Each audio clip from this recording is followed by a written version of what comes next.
Hey guys, welcome to lesson 5.5. Today we're going to talk about theorems about roots of polynomials. Now in specific, we're going to talk about three important theorems as they relate to polynomials. The first theorem that we're going to discuss today is the rational root theorem. Now the rational root theorem says any polynomial function with integer coefficients of this form has a limited number of possible roots of p of x equals 0. So in other words, this theorem is going to tell us what that limit is for the number of possible roots of p of x equals 0. And we can find that by using this rule down here that we're going to talk about a little bit later on. But it says integer roots must be factors of the constant term of a polynomial.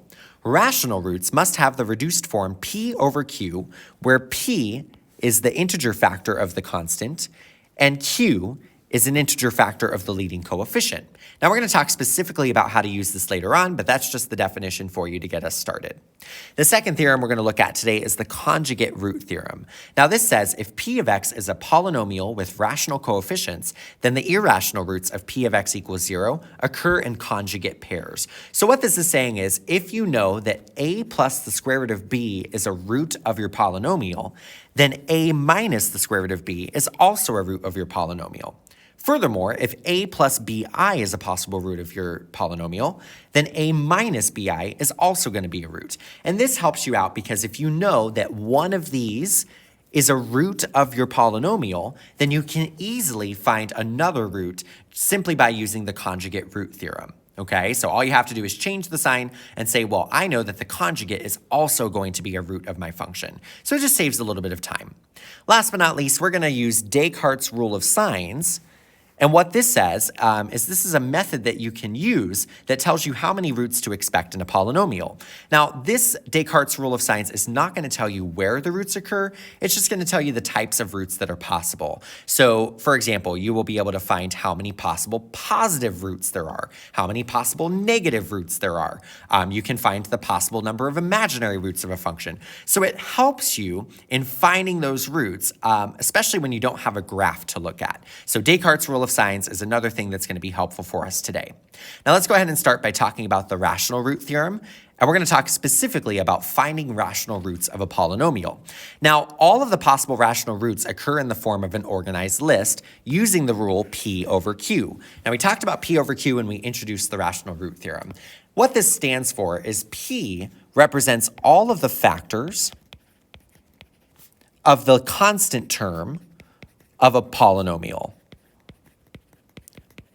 So keep in mind the constant term of a polynomial is going to be that last term that doesn't have a variable attached to it, okay? So it's the term that always stays the same because there's no variable changing it. Now q represents all of the factors of the leading coefficient of the polynomial.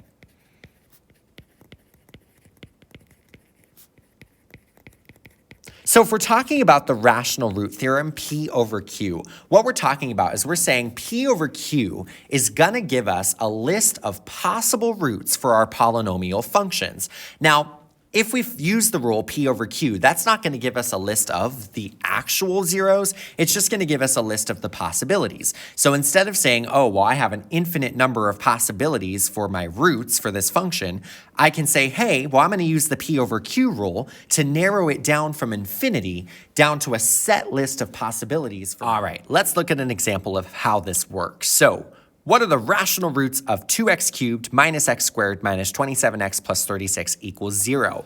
Well, in order to find the rational roots, we're going to have to use the rational root theorem, p over q. Now, we know that if we're looking at p and q, p represents the factors of the constant, 36. Q represents the factors of the leading coefficient, 2. So if I'm talking about the factors of the constant, p, I'm going to look at factors of 36. Now, what are some factors of 36? I know that 1 is a factor of 36. Now, since we're talking about all of the possible factors, we're going to put plus or minus in front of each of our factors. So plus or minus 1 is the first one. What else goes into 36? Well, I know that 2 goes into 36, so plus or minus 2. I know that 3 goes into 36. 4 goes into 36. Now, 5 does not, but 6 does. Then I know that 9 goes into 36. 12 goes into 36. 18 goes into 36, And last but not least, 36 obviously goes into 36. So those are all of the possible factors of our constant 36. Now we're going to look at factors of our leading coefficient, 2. That's going to be easy because 2 obviously only has 1 and 2 as possible factors. So the possible factors are going to be plus or minus 1 and plus or minus 2. Now, if we need to create a list of all of the possible rational roots of the expression, remember we're using the rule P over Q. So what this tells you is that essentially we have all of our P values set over top all of our Q values. So essentially, all of these P values serve as our numerators, and all of these Q values serve as our denominators. Now, what we're going to have to do is we're going to have to set each of these numerators over top each of these denominators to give us a full comprehensive list of the possible rational zeros. So here's what I'm going to do. I'm first going to focus on only one of my denominators. So I'm going to create like a little block here. And what I'm going to do is I'm going to cover up one of these denominators. And then I'm going to pretend like that doesn't exist right now, and I'm going to come back to that later. So what I'm looking at is all of these numerators set individually over top this one denominator. So my first case is going to be 1 over 1, which is just plus or minus 1. Then my second case is going to be 2 over 1, which is just plus or minus 2. Then I have 3 over 1, which gives me plus or minus 3. Now we can see that each of these are just going to be set over top of 1. Anything divided by 1 is just itself. So I'm just going to copy down the rest of that list of my numerators because I'm dividing them by 1, which gives us the same exact thing. All right, so here's what I have so far. Here's the list of my possible zeros so far. Now that is just by looking at this denominator. Now I'm gonna look at the other denominator. So let's go ahead and move this block over. Did not think that through because that just erases it. Okay, so I'm gonna erase that. And I'm gonna put that down again. So plus or minus 2. And now this time I'm going to cover up this factor, okay? So I'm only going to be looking at my denominator of 2. So now let's go back through the list of numerators and set them all over top 2. So I'm going to have 1 over 2, which gives us plus or minus 1/2. Then I have 2 over 2. Now here's the deal. 2 over 2 just gives us 1, which we already have. So I'm going to move on to the next one. Then I have 3 over 2, which is plus or minus 3/2. Then I have 4 over 2. Well, I know 4 over 2 is just 2, which I already have. So move on to the next one. 6 over 2. Well, that's 3. I already have that one. 9 over 2. Don't have that one. So plus or minus 9/2. Then I have 12 over 2. That's 6. I already have 6. 18 over 2. That's 9. I already have 9. And then 36 over 2. Well, that's 18. I already have 18. So now that I got through all of my factors, this right here, all in purple, is going to be my list of possible rational zeros. So what we are saying is, okay, we have gone from an infinite number of possibilities for rational roots, and we've narrowed it down to a set and controlled list of the possibilities. So we're going to use this list to try to figure out what the actual zeros of the polynomial are. All right, so now that we know how to create the list of possibilities for zeros, we're going to learn how to use that list and then figure out what the actual zeros of the polynomial are. So the first thing we're going to do here is we're going to create the list using P over Q, the same rule that we did on the last page. Now, after we find what the P over Q list is, then we're going to start using these steps to figure out what the actual zeros of the function are. So once we create that list, then we're going to find one root by using synthetic division. So in other words, you're going to use one of the numbers from the list of possibilities, and you are going to test using synthetic division. And we're going to test numbers from our list until we find one that gives us a remainder of 0. So until we find a remainder of 0. Because once we use synthetic division and one of the numbers on the list of possibilities gives us a remainder of 0, that means that that number is an actual root of the function. And once we find one of the roots, it's going to be super easy to find the rest. So then step number 2, we're going to continue finding roots and dividing until we have a second degree polynomial. So when we're using synthetic division, we want to come down to a second degree polynomial. And then once we do, we're going to use any method for solving quadratics to find the remaining roots. So you might be using a trinomial method. So you might be setting up a factor diamond. You might be using the quadratic formula, or you're going to use any method for finding the remaining roots. So let's go ahead and see how this works. The first thing you're going to do is you're going to find your P over your Q. Mind your P's and Q's. You're going to figure that out first. So if we're finding P here, P represents all of the factors of the constant, which in this case is 6. Q represents all of the factors of the leading coefficient, which is 2 in this case. So all of the factors of 6 are going to go on top.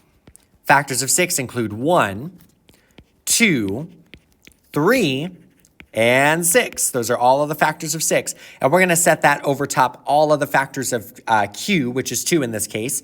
The only factors of 2 are 1 and 2. So now we know that we can create a list of possibilities using this fraction that I have just set up. So what I'm going to do is I'm going to set all of these numerators over top each of these denominators. Now, the easiest way I find to do this is to cover one up first, focus on one of the denominators, and set all of your numerators over top that single denominator, and then worry about the other one later. So the first one is going to be 1 over 1, which is plus or minus 1. Then we have 2 over 1, which is plus or minus 2. Then 3 over 1, plus or minus 3. And we keep dividing by 1, and those are the first possibilities that we have on our list. Now we're going to cover up the 1, and we're going to look at the second denominator, which is 2. So let's start at the beginning again, 1 over 2. So we have plus or minus 1/2. Then 2 over 2. Well, 2 over 2 is 1, and we already have 1 on our list, so we're going to move on. Then we have 3 over 2, plus or minus 3/2. Then we have 6 over 2. Well, 6 over 2 is 3, and we already have that on our list. So we are done once we get to 3/2. All right, you guys. So now that I've created my list of possibilities, I need to figure out which one of these are actual roots. And the way I'm going to do that is I'm going to use synthetic division. So what we're going to do is we're going to set up synthetic division for the second step, and I'm going to choose any number from this list, and I'm going to plug it in to the synthetic division process. Now, if that number gives me 0 for a remainder, then that means the number is a root for the polynomial function. If it doesn't give me a remainder of 0, then that means, I got to try again, try another number, and keep trying until I find a remainder of 0. So let's go ahead and set up synthetic division. I'm going to put my long L. We know that the coefficients of the polynomial go on top of that synthetic division setup. So I'm going to put 2, 1, -7, and -6. I'm dragging and dropping the leading coefficients into the synthetic division process. Now, the number on the outside is completely up to us. We're going to choose any number from this list. So let's go ahead and start with +1. So if I try +1, that's my first number on my list, I'm going to drop the 2. 1 times 2 is 2. 1 plus 2 is 3. Then I have 1 times 3 is 3. -7 plus 3 gives me -4. 1 times -4 is -4. -6 minus 4, is -10. Wah, wah, wah. I did not get a remainder of 0, so that means 1 is not a root of my function. So I have to go back to square one and try another number from my list. Let's go ahead and try -1, because we know that positive or -1 are both possibilities. So I'm going to drop my 2. -1 times 2 is -2. 1 minus 2 is -1. -1 times -1 is +1. -7 plus 1 is -6. -1 times -6 is +6. And hey, would you look at that? -6 plus 6 is 0. Hallelujah! I found one that gives me a remainder of 0. So what that means is this number, -1, is my first root. So x equals -1 is an answer for a root of the polynomial. Now, let's talk about what we know given this synthetic division scenario. So if we know that this is an answer, hallelujah, what are we going to do about these numbers? Okay, I got to figure out what to do. Well, if you remember back to when we talked about synthetic division, these three numbers represent the coefficients of some polynomial that has a degree that is one less than the original degree. And essentially, the reason behind that is we found a factor. So if we were to expand this, we know that x plus 1 is going to be a factor of the function. So essentially, what we have done is we factored out x plus 1, which means that these numbers represent a polynomial that has a degree of 2 because we already factored one of the x's out. So I'm going to set this up as a new polynomial. So my polynomial has a degree of 2. So I'm going to say, okay, I'm going to have coefficients of 2, -1, and -6. This is step number 3. And then since my degree is 2, I have x squared, x, and then -6 is just going to be my constant. So 2x squared minus x minus 6. That is what I have left over from the synthetic division process. Now, I have to set this equal to 0 and figure out what my remaining roots are. Now, there's a couple different ways you could do this. Obviously, we want to use the way that's most familiar. I know how to find roots given a trinomial. All I have to do is factor it and then use the zero product property to set my factors equal to 0. So I'm going to go ahead and set up a factor diamond. If I set up a factor diamond, I know a times c goes on top, b goes on the bottom. So for this case, a times c is going to be 2 times -6, or in other words, -12. And then on the bottom, I have put b, -1. Factors of -12 that add up to -1, well, I know that 3 and -4 are going to give me this scenario. So since my leading coefficient is 2, I'm going to have to set up a fraction, 1 over 2, and then I expand these factors into their binomials. Now, my binomials are going to have terms of 2x for the first term, because again, that leading coefficient is 2, so we have to put whatever the leading coefficient is. Now, I'm going to drag and drop my two factors in, so I have 2x plus 3, and then 2x minus 4. All right, so I can't go into solving yet because I do have to simplify this 1/2 out here. I could distribute the 1/2 into the second binomial, and then I would get 2x plus 3 times 1/2 times 2x is x, 1/2 times -4 is -2, and that equals 0. Now, using the zero product property, I can set both of my factors equal to 0. So I can say 2x plus 3 equals 0, and x minus 2 equals 0. Now, if I were to solve this, 2x plus 3 equals 0, that would give me x equals -3 over 2. Then if I were to solve the second one, I would get x equals +2. So now I have found the remaining two roots. X equals -3/2, x equals 2, and x equals -1. So the very last step is to write all of your roots into an orderly fashion. So step number 4, we're going to write our roots as a set. And that set of numbers is going to be -3/2, -1, and +2. So all of the values that x is equal to, this gives you your final answer. So first things first, we use P over Q to find our list of possible rational zeros. Then we test out the values from that list using synthetic division. Once you find one that gives you a root of 0 or a remainder of 0, then you're going to set these coefficients into a polynomial with a degree that's 1 less than the starting degree. Then we're going to set that equal to 0 and factor it using the methods that we've learned in previous classes. Then we use the zero product property to set those equal to 0 and find our additional roots. Very long process, but it is systematic and it remains the same each and every. Now moving down to using the conjugate root theorem. So using the conjugate root theorem, example number 3, a cubic polynomial has real coefficients. If two of the roots are x equals 4 and x equals the square root of 5, what is the other root? Well, let's take a look back at the conjugate root theorem. The conjugate root theorem says if p of x is a polynomial with rational coefficients, then the irrational roots of p of x equals 0 are going to occur in conjugate pairs. That means that a plus the square root of 5, if that's a root, then a minus the square root of 5 is also a root. And that's because we know that square roots come with a plus case and a minus case. Okay, same thing for imaginary solutions. So if a plus bi is a 0, then a minus bi must also be a 0 by the conjugate root theorem. So using this reality, if I know that x equals 4 which keep in mind, this is a real and a rational root. It's not irrational because it's not an ugly decimal. And x equals the square root of 5 is a root. Well, I know that x equals the square root of 5, that is a real number, but that is irrational because if we plug that in, that would give us a nice ugly decimal.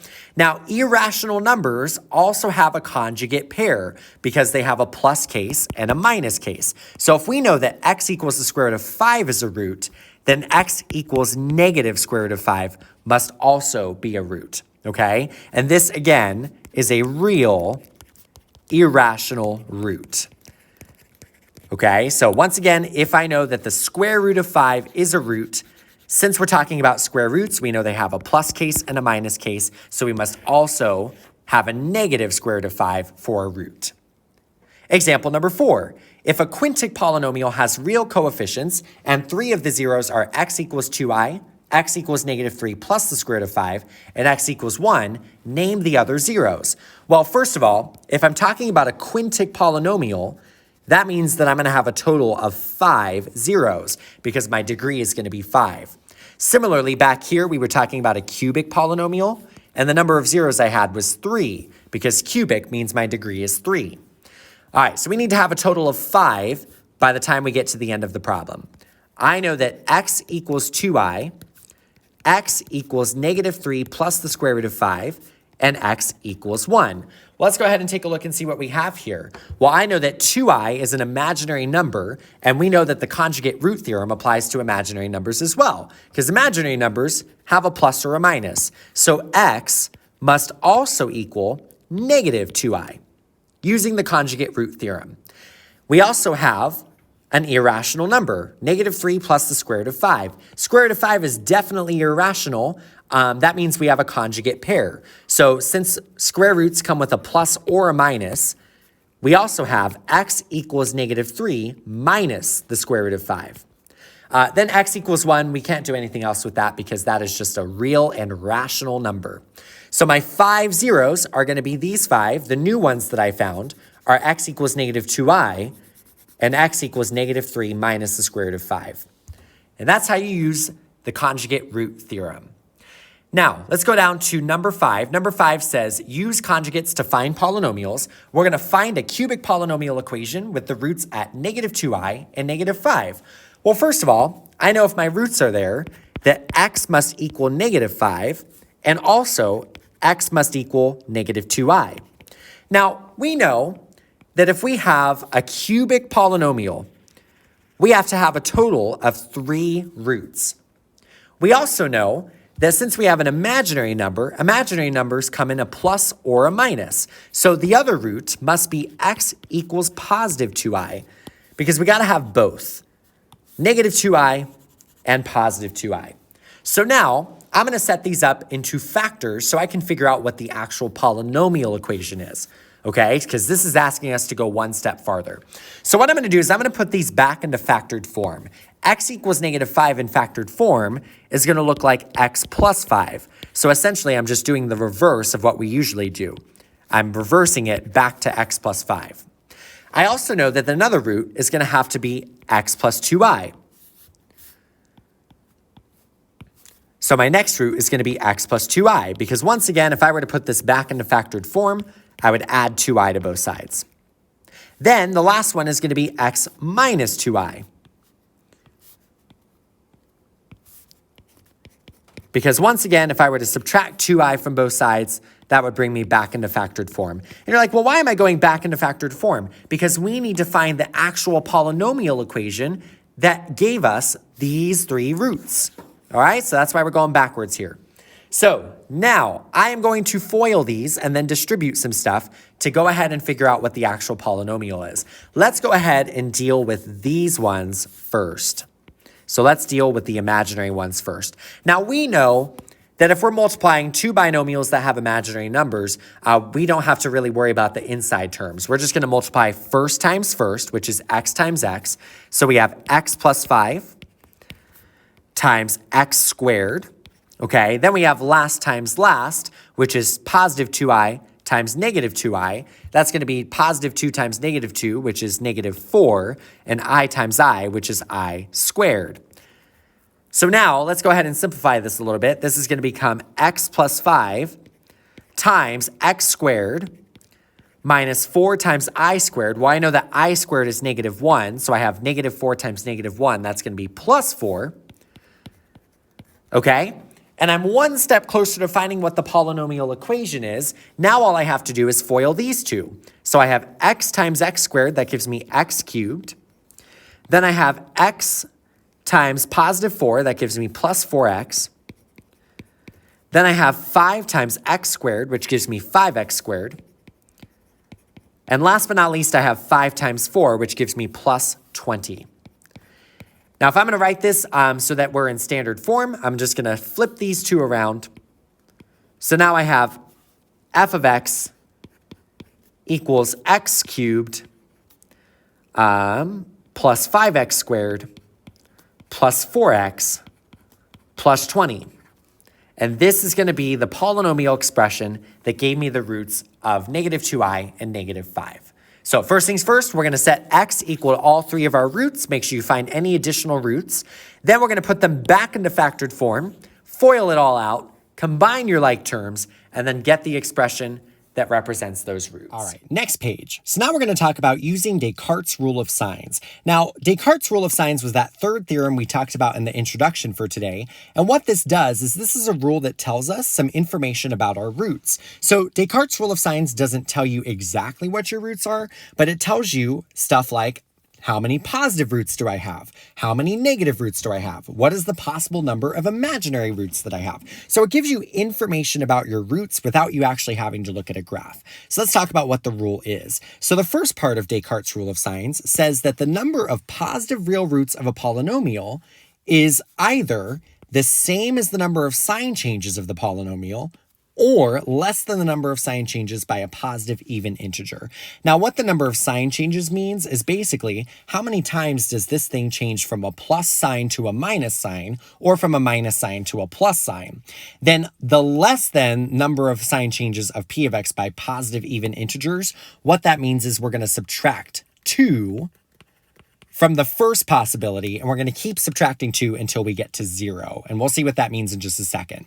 Now, the second part of Descartes' rule of signs says that the number of negative real roots of a polynomial is either the same as the number of sign changes of p of negative x. So if we were to plug a negative x into our polynomial, we're going to look at the number of sign changes, or it's less than the number of sign changes of p of negative x by a positive even integer, which again means we're going to subtract 2 from the first possibility, and we're going to keep subtracting 2 until we get to 0. So let's go ahead and see how this works. Example number 6. We're going to consider the polynomial p of x equals x to the fourth minus 5x cubed plus 7x squared minus 5x plus 6.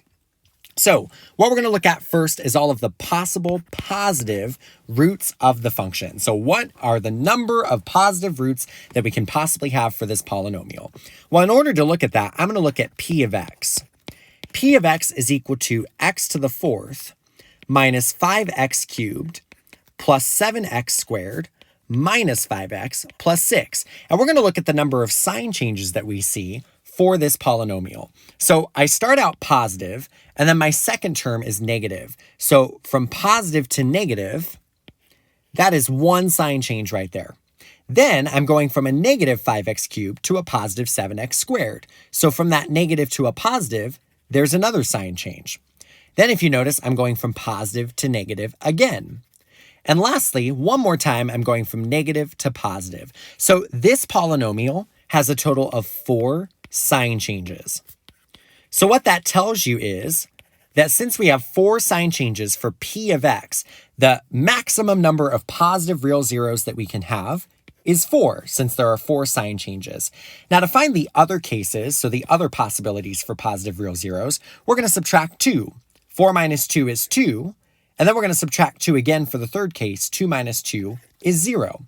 So the possible number of positive real zeros is either 4, 2, or 0, okay? So we can't have 3 positive real zeros. We can only have 4, 2, or nothing at all. All right, let's look at negative real zeros. So now we're going to look at the negative case, and in order to do so, I'm going to have to look at p of negative x. So what happens when I plug a negative x into these functions? Well, if I plugged a negative x, I would get negative x to the fourth minus 5 times negative x cubed plus 7 times negative x squared minus 5 times negative x plus 6. So we're going to go ahead and simplify that a little bit. Obviously, if I distribute a fourth power in, that negative is going to turn positive, so I have x to the fourth. Then, if I distribute this third power in, that's going to remain negative. I would have a negative times a negative as a positive, so plus 5x cubed. Then, this second power is going to make the negative positive, so I'd have plus 7x squared. Then I have a negative 5 times a negative x. That's going to be plus 5x plus 6. So if you notice, there are 0 sign changes throughout this entire polynomial, p of negative x. So since there are 0 sign changes, the negative real zeros are not going to be possible. We're going to have 0 negative real zeros. And that's going to be the same for all 3 cases, okay?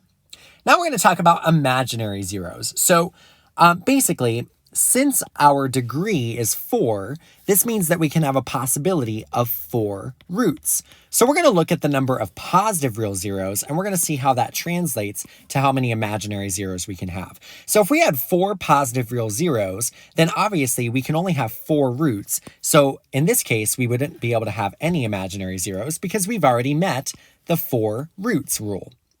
Now, let's look at the second case, 2 positive real zeros. Well, if I have 2 positive real zeros and I need 4 roots, then the remaining roots must be imaginary. So I'm going to have 2 imaginary roots in this case. Now, what if I had 0 positive real zeros? Well, I know I need a total of 4 roots. So if I have 0 positive ones, then I'm going to have 4 imaginary ones. Once again, that's because we found, using Descartes' rule of signs, that there are 0 real negative zeros, okay? So that means that all of your roots need to either be positive or imaginary. And this is the type of information that Descartes' rule of signs gives you. And you don't even have to look at a graph for it. All right, let's go ahead and move down to the next example. So now we're going to put it all together into one final problem. So we have find all of the rational roots for p of x equals 2x cubed minus 3x squared minus 8x plus 12. First things first, I'm going to use the rational root theorem, p over q, to create a list of all my possibilities. So p is my constant. All of my factors are my constant. So I'm going to find all of my factors of 12 over q, which is 2. So let's look at the factors of 12. Some factors of 12 are positive or negative 1, positive or negative 2, 3, 4, 6, and 12. Those are all of the possible factors of 12. And we're going to set those over top all of the factors of 2, plus or minus 1, or plus or minus 2. So let's go ahead and break that up into all of the separate cases. So we're just going to look at 1 for now for a denominator. So let's go ahead and take a look at this. Well, I have plus or minus 1 over 1. That's going to give me plus or minus 1. Then I have 2 over 1, which is 2. And since I'm dividing by 1, I can just copy all of those numerators down. Now let's go ahead and look at our denominator of 2. So we have 1 over 2. That's going to be plus or minus 1/2. Okay, then I have 2 over 2, which is just 1. We already have that. 3 over 2, that's a new possibility, plus or minus 3 over 2. Then I have 6 over 2. Well, actually, sorry, I skipped 1. 4 over 2 is just 2. We already have that. 6 over 2 is 3. We already have that. 12 over 2 is 6. We already have that. So this is my list of possible rational zeros. All right, so once I find my list, I'm going to use synthetic division to test out my list. So let's go ahead and set up synthetic division. I'm going to put all of my coefficients on the top row. So I have 2, negative 3, negative 8, and 12. Let's go ahead and pick one of these zeros to include. So I'm going to test out 1 first. Now let's see what happens when I test out 1. We're going to drop the 2. 1 times 2 is 2. Negative 3 plus 2 is negative 1. 1 times negative 1 is negative 1. Negative 8 minus 1 is negative 9. 1 times negative 9 is negative 9. And clearly, this is not going to be a remainder of 0. So let's start back at square 1. Let's go ahead and try 2 this time. So if we drop down a 2, 2 times 2 is 4. 4 minus 3 is 1.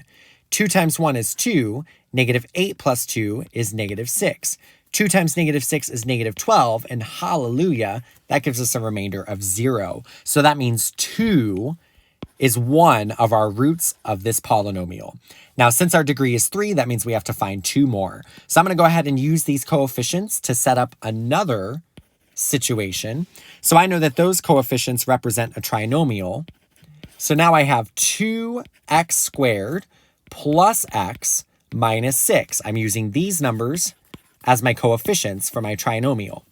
Now I'm going to set that equal to 0, and let's think about how we can solve this. Well, I know that if I set up a factor diamond, I can factor this using the a times c method.